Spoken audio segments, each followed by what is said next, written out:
Syahrul Quran, syahrul ibadah, wa syahrul taubah. Wassalatu wassalamu ala asrafil anbiya'i wal mursalin Sayyidina wa maulana wa habibina Muhammadin wa ala alihi wa sahbihi ajma'in, amma ba'du. Bapak Ibu jamaah sholat tarawih yang dimuliakan Allah, alhamdulillah malam ini kita diberikan sehat nikmat oleh Allah. Mudah-mudahan Ramadan tahun ini adalah Ramadan yang terbaik buat kita semuanya, paling berkesan melaksanakan setiap kewajiban-kewajibannya. Dan alhamdulillah malam ini tidak terasa perjalanan ibadah Ramadan kita, saum kita sudah masuk malam yang ke-27 ya Pak? 20 Berarti saum kita tinggal satu hari lagi, sehari lagi, sehari-hari sampai 10 hari lagi gitu ya. Hadirin Bapak Ibu yang dimuliakan Allah, kita juga berharap semoga tarawih kita, saum kita mampu menggugurkan dosa-dosa kita dan meningkatkan kualitas ketakwaan kita sebagaimana harapan yang Allah inginkan, yaitu la'allakum tattaqun. Ada satu hal yang ingin disampaikan pada kesempatan yang berbahagia ini.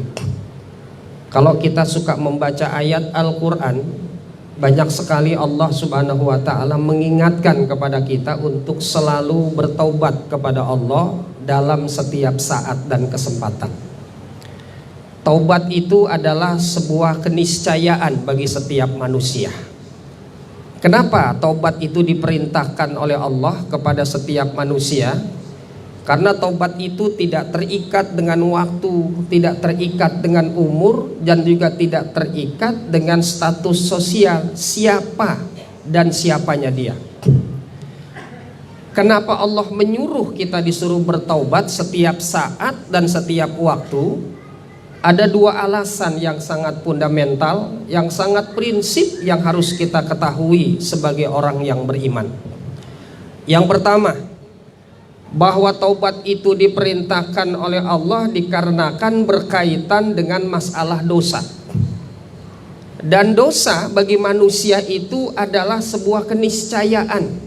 Artinya manusia itu mustahil hidup itu tanpa melakukan perbuatan dosa dan salah setiap harinya. Ini yang harus kita pahami dan juga harus kita ketahui. Padahal kita tahu bahwa taubat itu, istighfar itu adalah merupakan perintah yang harus kita lakukan setiap saat dan juga setiap waktu yang tidak boleh putus.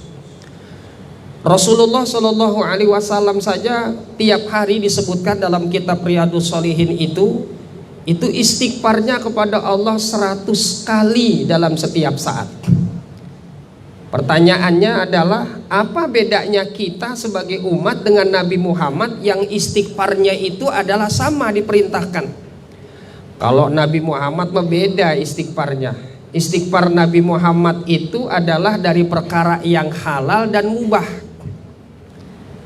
Kayak contoh Nabi Muhammad istighfar makan yang halal, tidur yang halal, kemudian ngomong yang boleh saja, itu Nabi Muhammad istighfar kepada Allah. Takut makan berlebihan, takut ngantuk, itu istighfar Nabi Muhammad itu. Demikian kata ulama. Kalau kita kan beda tipis sama Nabi Muhammad. Kalau Nabi Muhammad makannya sedikit, kalau kita mah dikit-dikit memang makan terus. Apalagi kalau buka puasa, kalau belum makan lontong 3 belum afdol itu, ya kan? Udah sambal diguyur, belum lagi makan gorengan 4 udah. Sikat cendol, sikat ketoprak, sikat somai, habis perut kenyang, akhirnya maghrib masya Allah kelelahan. Ngomongnya Nabi Muhammad pun juga khawatir menimbulkan hal-hal yang tidak ada faedah. Bahkan tidurnya pun Nabi Muhammad istighfar kalau tidurnya itu berlebihan dan lalai. Makanya dalam Quran bapak-bapak dan ibu-ibu, perintah taubat itu ada 2 yang Allah suruh. Pertama adalah taubat kepada ahlu maksiat, dan yang kedua adalah perintah taubat buat ahlu taat. Nah, Kata Allah dalam surat Az-Zumar, "Qul ibadiyalladzina asrafu ala anfusihim la taqnatu mir rahmatillah." Katakan kepada hamba-hambaku yang hidupnya itu berlumur dengan dosa dan maksiat. Statusnya bajingan di masyarakat, dosanya sudah enggak kehitung, jauh dari agama. Kata Allah, "Hai hambaku," dipanggilnya dengan menggunakan bahasa hamba, "jangan takut hidupmu walaupun berlumur dengan dosa, balik kepadaku. Tobat kepadaku, karena aku ada Rob yang maha pengampun dan maha penyayang." Dibilang begitu kan kita jadi besar hati, jadi ada harapan. Orang yang kurang baik mudah-mudahan endingnya menjadi baik dengan taubat kepada Allah. Kadang-kadang kan begitu ya, lembar hidupnya pahit, wah gelap, hitam dan lain sebagainya, endingnya innamal a'malu bil khawatim, yaitu hidupnya itu tergantung akhir hayatnya dia bertaubat kepada Allah. Tapi tidak sedikit orang yang ahlu taubat, ahlu taat, justru endingnya itu malah terganggu dan tergoda hingga menjadi su'ul khotimah. Kalau orang yang taubat ahlu maksiat sudah biasa bapak-bapak, tapi kadang-kadang suruh taubatnya ahlu taat. Kayak contoh Quran surat An-Nur ayatnya ayat 31. "Tubu ilallahi ayyuhal mu'minun jami'an." Hai orang-orang yang beriman, taubatlah kalian kepada Allah dengan taubat yang benar semuanya. Bahkan Quran surat At-Tahrim ayat 8 Allah menyuruh tubu ilallahi taubatan nasuha. Kok orang beriman yang disuruh taubat kepada Allah? Kadang-kadang nih orang kalau sudah lebih dikit, wah itu biasanya bertingkah tuh orang tuh. Biasanya bertingkah kalau dia lebih dikit. Lebih ilmunya, lebih hartanya, lebih status sosialnya, lebih jabatannya di masyarakat. Nah itu biasanya rada belagu, agak bertingkah kalau begitu tuh. Ya kan? Biasanya tuh, wah kalau dia udah zikirnya lebih hebat, dia merasa wah gue lebih baik. Itu kan perbuatan iblis. Iblis itu disebut sama Allah bukan dia bukan ahlu syirik. Dia justru ahlu taat, ahlu ibadah, tapi sombong kepada Allah. Itu yang kadang-kadang nih penyakit orang yang rajin zikir, rajin ngaji, rajin tahajud tiap malam, rajin baca Quran, dia nggak sadar hatinya itu terganggu. Makanya kan ada dosa yang zohir, ada dosa yang batin. Kadang-kadang kita nggak sadar, bengong aja kita kadang-kadang bisa berbuat dosa kalau bukan karena zikir, kalau bukan karena istighfar. Kita bengong nyender di tembok, kadang-kadang bisa dosa itu. Kok bisa dosa Ustadz? Bagaimana nggak dosa mikirin tetangga, mikirin orang lain, suuzon sama orang lain, merendahkan orang lain, kadang-kadang sombong dengan hatinya. Itulah penyakit batin yang tidak disadari, bapak-bapak. Kadang-kadang perilaku sombong itu yang kita nggak sadar nih di sini. Tahu ya, bapak-bapak, sombong itu kayak apa ya? Sombong itu bukan badannya besar, bajunya bagus, bukan. Sombong itu kata Nabi baturul haq wa ghamtun nas. Sama orang itu kalau ngomong ngerendahin, suka buang muka begini. Nah, itu tuh orang sombong begitu tuh. Sombong orang begitu. Kalau sama orang tuh underestimate, kalau ngobrol tuh tatapan matanya ngebuang. Kalau jalan itu tamsi marohan fil ardi. Wah, bertingkah aja pokoknya dah. Bertingkah lagunya itu. Apalagi kalau bukan nih, kayak sekarang kan musim orang pada belagu nih, pada bertingkah nih.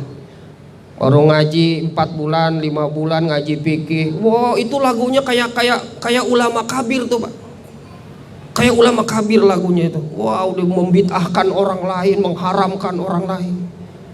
Kalau subuh sholat berjamaah, begitu pas kajian, begitu ngelengok ustadznya bukan dari golongan dia, laisa mina, dia kabur tuh. Kadang-kadang suka gitu tuh. Dia nggak sadar penyakit begitu. Nah itulah makanya taubat disuruh. Mustahil manusia itu hidup tanpa dosa. Kita suruh istighfar, terutama batin kita yang kadang-kadang mungkin tidak sadar.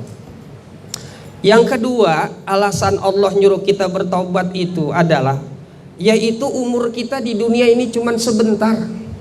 Dunia cuman sementara, nggak lama-lama hidup kita ini. Lamanya berapa? Ya cuman umur 60 sampai 70, nggak sampai 100, nggak pakai 90. Makanya orang yang kalau sudah umurnya 60 sampai ke atas, itu ngeri-ngeri sedep tuh yang kayak begitu tuh. Ngeri-ngeri sedep aja. Jaga kelakuan, jaga akhlaknya gitu kan.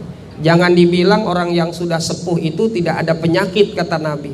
Justru orang makin tua kalau nggak terdidik dengan nilai-nilai agama, ada dua penyakit orang yang sudah sepuh itu, kata Nabi, yang berbahaya. Yang pertama panjang angan-angan.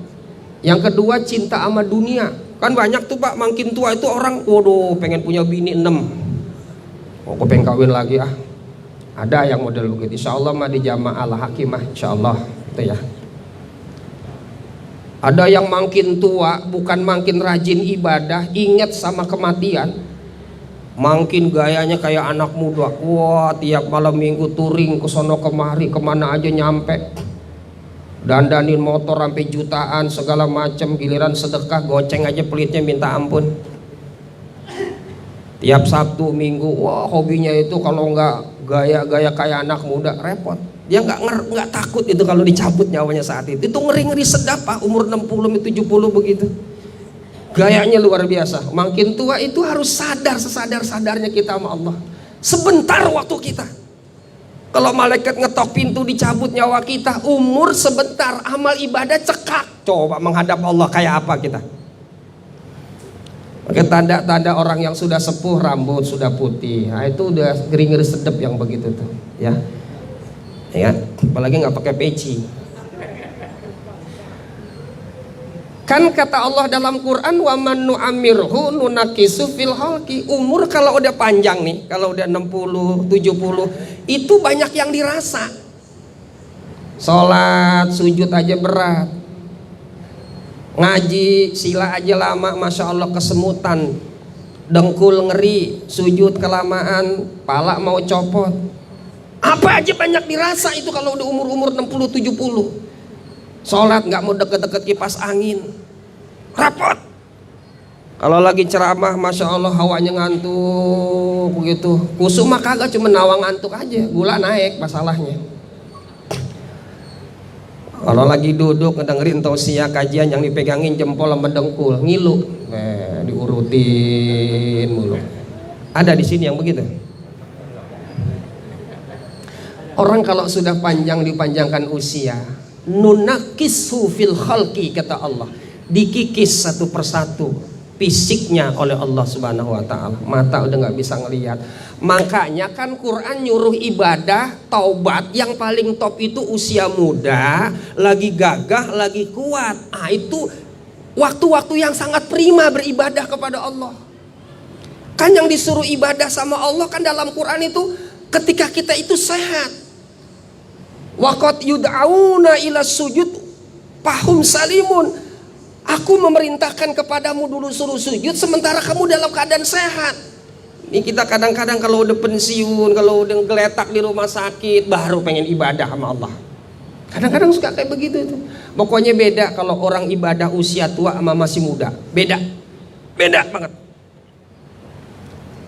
Nggak konsentrasi. Kita kalau udah tua, udah sepuh aja, Masya Allah, dari rumah udah asik rapi. Udah wudhu, begitu sampai sini nahan kentut kagak kuat. Kentut lagi nungging, kentut lagi nungging, kentut lagi, maaf ya Pak. Berat, lambung kagak beres, pencernaan nggak beres. Waktu terbatas, ibadah juga kita cekak amal kita, ibadah kita. Makanya ada amal di usia tua yang bisa membawa kita jadi orang yang akan bahagia. Kalau udah sepuh itu banyakin sedekah, banyakin wakaf, banyakin harta kita keluarin. Mau ngapain lagi yang begitu? Udah jor-joran aja mas sedekah. Orang udah tinggal lagi mau mati kok. Kasarnya kan begitu. Ngapain nahan-nahan? Segala beli ini lagi, segala beli itu lagi, panjang angan-angan lagi. Allahu Akbar. Jadi tobat adalah sebuah keniscayaan. Silakan kalau ingin bertemu dengan Allah dalam keadaan amal kita cekak, maka akan berdampak kepada kerugian kita nanti di akhirat.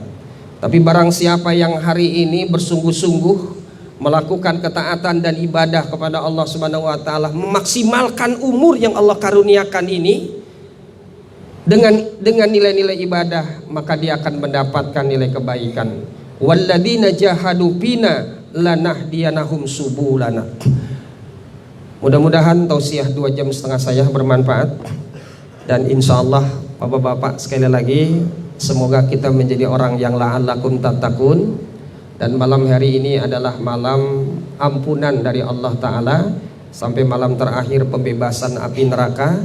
Harapan kita mudah-mudahan adalah hadihi syahri lailati syahril mubarakah minas su'adail maqbulin. Malam ini berkah, malam mulia, kita jadi orang bahagia dan diterima amal ibadah kita.